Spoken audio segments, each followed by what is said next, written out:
করেন কারা দেখি? লিল্লাহে তাকবীর। এই দেখেন তো হাত তোলেনি কে? আলহামদুলিল্লাহ। ঠিক আছে, বসেন বসেন বসেন, তাফসীর মাহফিলে বসেন।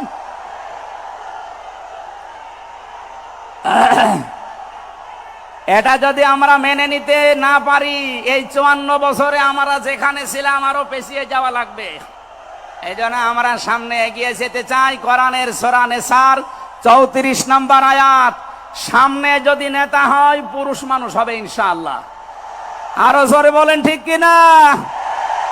5 নাম্বার পেয়েছি সূরা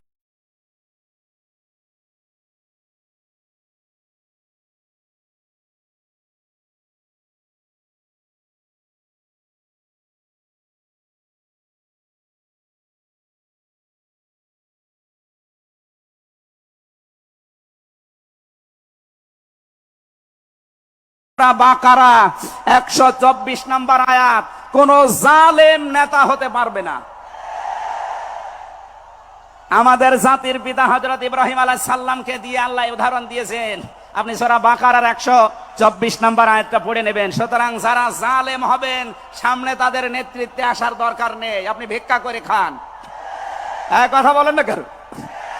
আমরা অনেককেই দেখতে পাচ্ছি এই যে দ্বিতীয় স্বাধীনতার পর থেকে অনেকেই জুলুম আরম্ভ করেছেন। আমরা এই মাজলুম গুলো যেন আবার জালেম হয়ে না যায়, তাহলে নেতৃত্ব দেওয়ার যোগ্যতা আমরা হারিয়ে ফেলবো। আল্লাহ যেন আমাদেরকে বাঁচান, বলেন আমিন। সূরা বাকারা আয়াত নাম্বার 208। আমরা একটা মাত্র আয়াত থেকে আজকে তাফসীর করার জন্য বসছি। আমার নির্ধারিত সময় পর্যন্ত যাব।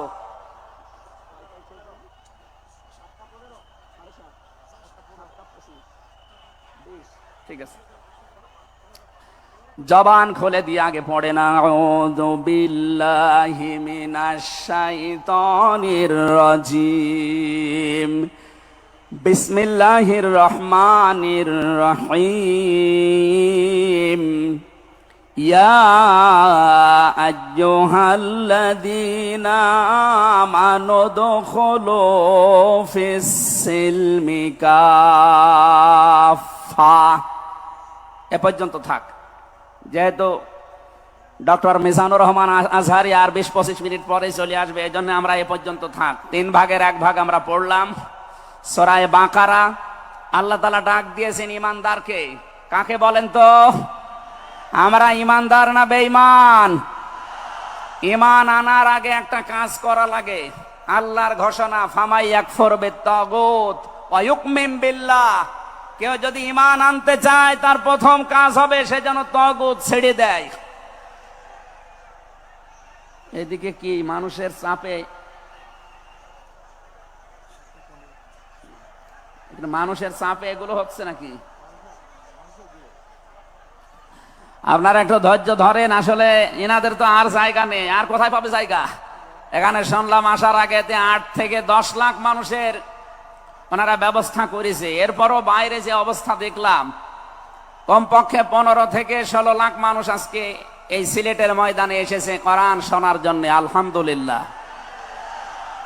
সম্মানিত ভাইরা, আমরা যেটা বলতে চাচ্ছি, ঈমান আনার আগে আল্লাহর নির্দেশ যে তাগুত ছেড়ে দাও, তাহলে ফাকাদ ইসতামসাকা বিল উরওয়াতিল ওয়াসকা, এমন একটা মজবুত রশি ধারণ করতে পারবা, লাং ফিসামা লাহা, যা ছিঁড়ে যাবে না। এ বাংলাদেশ সহ বিশ্বে আমরা যারা ঈমানের দাবি করি, অনেকে তাগুত ছেড়ে না দিয়ে ঈমান এনেছি। এজন্য বিপদ আসলে ঈমান আর টেকে না। পক্ষান্তরে যারা তাগুত ছেড়ে দিয়ে ঈমানের দাবি করতে পেরেছে, এই মানুষগুলোর ঈমানের যত পরীক্ষা হয় তাদের ঈমান তত মজবুত হয়। শহীদ আল্লামা দেলাওয়ার হোসেন সাঈদী তার 1 নম্বরে প্রমাণ। কথা বলেন না কেন? 13টা বছর জীবনে একটা ঘরে কাটিয়েছে, তারপরও তিনি মাথা নত করেন নাই। কারণ তাগুত ছেড়ে দিয়ে ঈমান এনেছিলেন। তাগুত ছেড়ে না দিয়ে যদি ঈমান আনতেন তিনি টিকে থাকতে পারতেন না। আমি বহু মানুষ জেলে দেখেছি, বহু আলেমকে দেখেছি, তারা টিকে থাকতে পারে না, আল্লাহকে পর্যন্ত দোষারোপ করে। ডক্টর শফিকুল ইসলাম মাসুদ, দেলাওয়ার হোসেন শিবিরের সাবেক সভাপতি, নাম নিয়ে বলছি এই কারণে, এই মানুষগুলো ঈমান এনেছিল তাগুত ছেড়ে দিয়ে। দেলাওয়ার ভাইকে তার গরম করে লজ্জাস্থানে ঢুকিয়েছে, পুরুষাঙ্গ নষ্ট করে দিয়েছে। 57 দিন লোকটা রিমান্ডে ছিল, তারপরও টলাতে পারে না জালেমরা।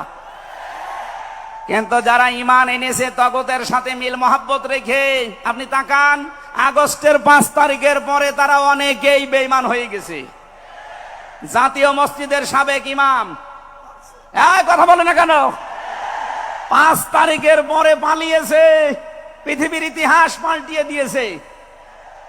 জাতীয় মসজিদের ইমাম পালিয়ে যায়, এটা একটা লজ্জা না? এমপিরা নাই পালিয়ে গেল, আপনি কেন পালাবেন? কিছুদিন পরে জোর করে এসেছিল ইমামতি আবার করব, জনগণ জুতা দিয়ে পিটিয়েছে। পরের দিন স্ট্যাটাস দিয়েছে, জনগণ জুতা দিয়ে পিটিয়েছে, তাই কি আমার গায়ে লাগেনি। মানুষ কত নিচে নামতে পারে। তার বাবা তো একজন ভালো মানুষ ছিল, একজন আলেম ছিল, কি এসেছে আল্লাহ জানে। একটা জালেমাকে সে নাম দিয়েছে কওমি জননী। এই নামটা যেই দিন দেয় সেদিন জেলখানায় ওনার নামে বদদোয়া হয়েছে। মাওলানা মামুনুল হক সহ যত আলেম ছিল আমরা এক জায়গায়, ওনারা বলছিল যে করল কি হেফাজত ইসলামের 13 সালে এতগুলো মানুষ হত্যাকারী যার হাতে রক্ত লেগে আছে, আর সেই লোকটাকে নাম দিয়ে দিল কওমি জননী। আমাদের মাথা কাটা গেল। এরকম হাজারো আলেম, হাজারো পীর, হাজারো মুসলমানের দেশে ঈমান রাখতে পারে নাই, কারণ তাগুতের সাথে সম্পর্ক রেখে ঈমানের দাবি করত। আল্লাহ বলেন ঈমান আনতে হলে আগে তাগুত ছেড়ে দাও, এরপরে ঈমানের দাবি করো। উদখুলু ফিস সিলমি কাফা, ঈমানদার যারা তারা প্রবেশ করো পুরোপুরি ভাবে ইসলামে। এখানে সিলমন বা সালমন, সিনের উপরে জবর দিলে হয় সালমন মানে শান্তি, সিনের নিচে জের দিলে হয় সিলমন মানে ইসলাম। আল্লাহ রাব্বুল আলামিন ঈমানদারকে ডাক দিয়ে জানিয়েছে তোমরা প্রবেশ করো, যেহেতু সিলমনটা আছে এজন্য ইসলাম নেওয়া লাগবে। আমি যতগুলো তাফসীর বিশ্ববিদ্যালয়ে থাকাকালীন মিলিয়েছিলাম এই সিলমন দিয়ে। আমি ভার্সিটিতে থাকাকালীন প্রায় 42টার উপরে এক জায়গায় মিলিয়েছি, যে দেখি সবাই কি বলে। প্রত্যেক মুফাসসির এখানে শান্তি না, এখানে নিয়েছেন তারা ইসলাম অর্থে তোমরা পুরোপুরি ইসলামে প্রবেশ করো। এখন আমরা যদি প্রশ্ন করি পুরোপুরি ইসলামে প্রবেশ করার অর্থ কি, কোরআন শরীফ থেকে আমরা ব্যাখ্যা বিশ্লেষণ দিয়েছি যে 5টা বিষয় যখন দেখবেন আপনার ভেতরে আছে, তখন বুঝবেন আমি পুরোপুরি ইসলামে প্রবেশ করেছি। জোরে বলেন সুবহানাল্লাহ। আমি তাফসীর থেকে যে নোটগুলো নিয়ে এসেছি তার 1 নম্বরে আপনি যখন দেখবেন যে আপনি আত্মসমর্পণ করে ফেলেছেন, 2 নম্বরে আপনার ভেতরে ইখলাস তৈরি হয়েছে, 3 নম্বরে আপনার বিশুদ্ধ আকীদা তৈরি হয়ে গেছে, 4 নম্বরে আপনার চরিত্র উন্নত হয়েছে, 5 নম্বরে আপনার লেনদেনের স্বচ্ছতা এসেছে। এই 5টা কাজ যখন আপনি দেখবেন তখন মনে করবেন যে আমি ইসলামে পরিপূর্ণ প্রবেশ করেছি। এখন বলেন তো আপনার কি 5টা কাজ পরিপূর্ণ হচ্ছে? আত্মসমর্পণ 1 নম্বরে আপনাকে করা লাগবে আমার আল্লাহর সামনে। কার সামনে? এটা দেখিয়েছেন আমাদের জাতির পিতা হযরত ইব্রাহিম।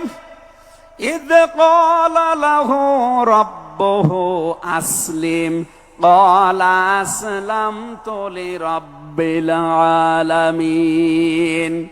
সূরা বাকারা 1 নম্বর পারা 19 নম্বর পৃষ্ঠা 7 নম্বর লাইনের 131 নম্বর আয়াতে আছে। এটা ইবনে কাসিরে পাবেন। আল্লাহ পাক বলেন আত্মসমর্পণ করো। উনি গাছের মাথায় বসে কোড়াল দিয়ে কাঠ কাটছিলেন, ডাক দিয়ে বলে মাবুদ এখানে বসে আত্মসমর্পণ করব কি করে? আল্লাহ পাক বলেন আত্মসমর্পণ এখানে খতনা করে আত্মসমর্পণ করো। গাছের মাথায় তিনি কোড়াল দিয়ে খাতনা করে বললেন আমি মহাবিশ্বের প্রতিপালকের কাছে আত্মসমর্পণ করলাম, স্যালেন্ডার করলাম। এতটুকু তিনি শেষ করেননি, তিনি ডাক দিয়েছিলেন ইন্তেকালের আগে তার সন্তানদেরকে, ওয়াসাা বিহা ইব্রাহিম বানিহি ওয়া ইয়াকুব ইয়া বানিয়া ইন্নাল্লাহা আসতাফা লাকুমুদ্দিন ফালা তামুতুন্না ইল্লা ওয়া আনতুম মুসলিমুন। হযরত ইব্রাহিম আলাইহিস সালাম এবং ইয়াকুব এই দুইজন নবী ইন্তেকালের আগে তার সন্তানকে ডাক দেন, হে আমার কলিজার টুকরার সন্তানেরা, ইন্নাল্লাহ আস্তাফা, অবশ্যই আল্লাহ তোমাদের জন্য মনোনীত করেছেন লাকুমুদ্দিন, একটা দিনকে, ফালা তামুতুন্না ইল্লা ওয়া আনতুম মুসলিমুন, মৃত্যুবরণ করবা না যতক্ষণ মুসলমান হতে না পারো। এবার আসেন তো, ইব্রাহিম আমাদের জাতির পিতা, হযরত ইয়াকুব আলাইহিস সালাম তাদের সন্তানদেরকে ইন্তেকালের আগে নসিহত করলেন যে তোমাদের জন্য আল্লাহ একটা দিন মনোনীত করেছেন। কি মনোনীত করেছেন? দিন কি? এ রাতের পরে যেটা আসবে ওই দিন। বলেন বলেন। কবরে গুরুত্বপূর্ণ যে প্রশ্নগুলো তার ভেতরে এটা একটা, মা দীনুকা, দিন কি? এটা যদি আপনি ক্লিয়ার হতে না পারেন, কবরে যে প্রশ্নের জবাব দিতে পারবেন না। এজন্য এই বিষয়টা নিয়ে বিস্তারিত আমাদের জানা শোনা দরকার। দিন বলতে আল্লাহ নিজে আবার ব্যাখ্যা দিয়েছেন, দিন কি জানো? ইব্রাহিম নবী যেটা, ইয়াকুব নবী যেটা তার সন্তানদেরকে বারবার ওসিয়ত করছিল ইন্তেকালের আগে, আল্লাহ তোমাদের জন্য একটা দিনকে মনোনীত করেছেন। সেই দিন হচ্ছে ইসলাম। জোরে বলেন সুবহানাল্লাহ। ইন্নাদ-দীনা ইনদাল্লাহিল ইসলাম, অবশ্যই আমি আল্লাহর কাছে মনোনীত একটাই দিন আছে, তার নাম, আরো জোরে বলেন। এখন পৃথিবীতে প্রায় 4,500-এর উপরে ধর্ম আছে, দিন আছে। 4,500 ধর্মের কোন দিনের উপরে, ধর্মের উপরে আমার আল্লাহ রাজি নেই, খুশি নেই, তিনি পছন্দ করেন না। একটাই মাত্র দিনকে তিনি মনোনীত করেছেন, পছন্দ করেন, তার নাম ইসলাম। ওয়ামাই ইয়াবতাগি গায়রাল ইসলামি দীনান ফালা ইউকবালা মিন ওয়া হুয়া ফিল আখিরাতি মিনাল খাসিরিন। সূরা আলে ইমরান 3 নম্বর পারা 20 নম্বর পৃষ্ঠা 4 নম্বর লাইনের 85 নম্বর আয়াতে আছে, এ পৃথিবীতে কেউ যদি ইসলাম বাদ দিয়ে অন্য কোন নিয়ম নীতি, অন্য কোন দিন অনুসরণ করে, ফালাই ইউকবালা মিন, জীবনে আর কোনো কিছু আল্লাহর দরবারে কবুল হচ্ছে না, হবে না। ইউকবালা এটা মোজারে, বর্তমান, ভবিষ্যৎ, প্রেজেন্ট, ফিউচার। এর আগে লান এসেছে, মোজারের আগে লান আসলে আরবিতে বাংলা অর্থ দাঁড়ায় জীবনেও হবে না, কোশ্চিন কালো সম্ভব না। আল্লাহ যদি গ্যারান্টি দিয়ে বলে ইসলাম বাদে অন্য কোন নিয়ম নীতি দিয়ে অন্য কোন ধর্ম পালন করলে আমি আল্লাহ রাজি হব না, কেউ রাজি করাতে পারবে? এতটুকু আল্লাহ শেষ করেননি, পরেরটা আরো কঠিন। অহুয়া ফিল আখিরাতি মিনাল খাসিরিন, আল্লাহ পাক বলেন ওই লোকটা সবচাইতে বড় ক্ষতিগ্রস্ত হবে আখিরাতে। বলেন নাউজুবিল্লাহ। সিলেটবাসী আমাদের জীবন এদিকে ওদিকে করে হয়তো কেটে যাবে, কিন্তু মরণের পর আমরা যদি ক্ষতিগ্রস্ত হয়ে যাই, এই আসল জীবনে যদি আমাদের নষ্ট হয়ে যায়, তাহলে আমরা এই ভুল পথে থেকে আমাদের জীবনটা নষ্ট করব কোন কারণে? যত নিয়ম নীতি আছে আজকে থেকে সব মাইনাস করবেন, সব বাদ দিয়ে দেবেন। ইসলাম বাদ দিয়ে কোন নিয়ম নীতি দিয়ে আল্লাহকে রাজি করানো যাবে? তাহলে ইসলাম বাদ দিয়ে বিয়ে শাদী হবে? বলেন বলেন। ইসলাম বাদ দিয়ে পরিবার নীতি হবে? ইসলাম বাদ দিয়ে রাজনীতি হবে? এটা হতে পারে। হ্যাঁ, কিছু মানুষ এখন কথাই আরম্ভ করেছে যে উঠলে আপনি রাজনীতির কথা বলেন। আরে ভাই, রাজনীতি যদি কোরআনে না থাকতো আমি ওই আয়াতটাই পড়তাম না। এর ভেতরে নামাজের কথা মাত্র 82 জায়গায় আছে। কয় জায়গায়? বলেন বলেন। রোজা রাখা ফরজ মাত্র 1 জায়গায় আছে। হজ করা ফরজ মাত্র 1 জায়গায় আছে। আর রাজনীতি কোরআন দিয়ে করা লাগবে এটা 903 জায়গায় আছে। সুবহানাল্লাহ বলতে পারেন না? কোরআন শরীফ আমি যতটুকু পড়েছি আমার এতটুকু আয়ত্ত হয়েছে। নামাজের চাইতে, হজের চাইতে, যাকাতের চাইতে সব চাইতে বেশি আলোচনা দিয়েছেন আল্লাহ রাজনৈতিক বিষয়ে। তো সেইটা যদি আমি বলতে না পারে, আমি কি রামায়ণ থেকে, গীতা থেকে আপনাদের আলোচনা শোনাবো? এজন্য সাফ কথা, দিন ইসলাম, ইসলাম বাদ দিয়ে অন্য কোন নিয়ম নীতি মানা যাবে না। আমি সেদিন যশোরে এক কলেজের অধ্যাপককে, বিসিএস ক্যাডার উনি, ওনাকে বলেছিলাম আপনাকে জোর করি না স্যার, আপনি শুধু আমার ধর্মীয় গ্রন্থ এই কোরআনে কারিম একটু বুঝে বুঝে পড়েন। 3 মাস সময় দিলাম আপনাকে। 3 মাস পরে, যেহেতু জ্ঞানী মানুষ, 3 মাসের পরে দেখি মুসলমান হয়ে গেছে। এজন্য অন্য ধর্মের যারা আছেন, রেকর্ড হচ্ছে, আপনাদেরকে আমরা জোর করব না, আমাদের ধর্মে জোর নেই। লা ইকরাহা ফিদ্দিন, আমাদের ধর্মে জোর আছে, জবরদস্তি নেই, জোর নেই। এই জন্যই তো 850 বছর এই এলাকা মুসলমানরা শাসন করেছে, একটাও মন্দির ভাঙে নাই।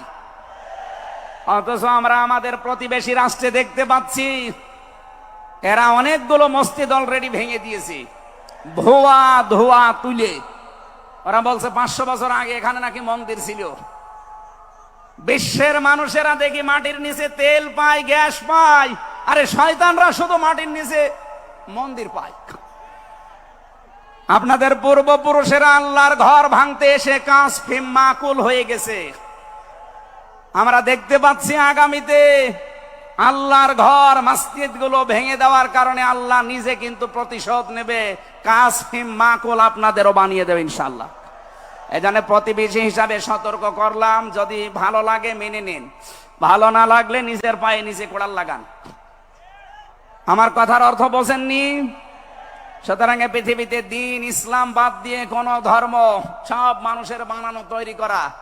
অন্য ধর্মের মানুষদেরকে আমরা চ্যালেঞ্জ করছি, আহ্বান জানাচ্ছি, আমাদের এইটা পড়েন, লা ইকরাহা ফিদ্দিন লা রাইবা ফি যালিকাল কিতাবু লা রাইবা ফি। কোনো সন্দেহ নেই, সন্দেহের অবকাশ পর্যন্ত নেই। এখানে আসেন, যদি মনটা আপনার ভালো থাকে, টনি বেলারের শালিকা লরেন বুথকে যেভাবে হেদায়েত দিয়েছে আপনাকেও দিতে পারবে ইনশাআল্লাহ। সে আহ্বান রেখে, এখনো যেহেতু 4টা অর্থ ছিল, আপনি যে ইসলামে প্রবেশ করেছেন তার দ্বিতীয় অর্থ আপনি দেখবেন যে আপনার ভেতরে ইখলাস আছে কিনা। আপনি কি লোক দেখানো কাজ করেন না আল্লাহর জন্য করেন, এইটা দেখবেন। 3 নম্বরে আপনার আকীদা শুদ্ধ আছে কিনা। আজ এই দেশের একটা মাসলুম সংগঠনের উপরে একটা তহমত দেওয়া হয় যে এদের আকীদা ঠিক নেই। আপনার আকীদা কত ভালো, আমি নিচে নামলাম না। 4 নম্বরে উন্নত চরিত্রের অধিকারী হওয়া লাগবে, আর এটা নিতে হবে মুহাম্মদুর রাসূলুল্লাহর কাছ থেকে। 5 নম্বরে আমাদের লেনদেন স্বচ্ছ হওয়া লাগবে। আপনারা তাফসীর শুনতে এসেছেন, আমরা বিস্তারিত আর বলতে পারলাম না আজকে, কারণ আমার সময় শেষ হয়ে গেছে। আগামীতে কিছুক্ষণ পরে যেহেতু ডক্টর মিজানুর রহমান আজহারী ভাই আসবে, ওনার কাছে আমরা আরো গুরুত্বপূর্ণ কথা শুনবো ইনশাআল্লাহ। আজকের কথাগুলো আল্লাহ আমাদের জীবনে প্র্যাকটিক্যাল লাইফে আমল করার তৌফিক দিন, আমিন। বারাকাল্লাহু লানা ওয়া লাকুম ফিল কোরআনিল আযীম। আসসালামু আলাইকুম ওয়া রাহমাতুল্লাহ। আলহামদুলিল্লাহ, আমরা মহাগ্রন্থ আল কোরআন থেকে অত্যন্ত সুন্দর সুললিত কণ্ঠে তাফসীর শুনছিলাম। বাংলাদেশের অন্যতম বিখ্যাত মুফাসসিরুল কোরআন, আন্তর্জাতিক খ্যাতি সম্পন্ন হযরতুল আল্লাম হযরত মাওলানা মুফতি আমির হামজা সম্মানিত মেহমান আমাদের সময় দিয়েছেন। সিলেটবাসী তথা তাওহীদি জনতার পক্ষ থেকে আন্তরিক অভিনন্দন, মুবারকবাদ, সুস্থতা কামনা করছি। সম্মানিত উপস্থিতি,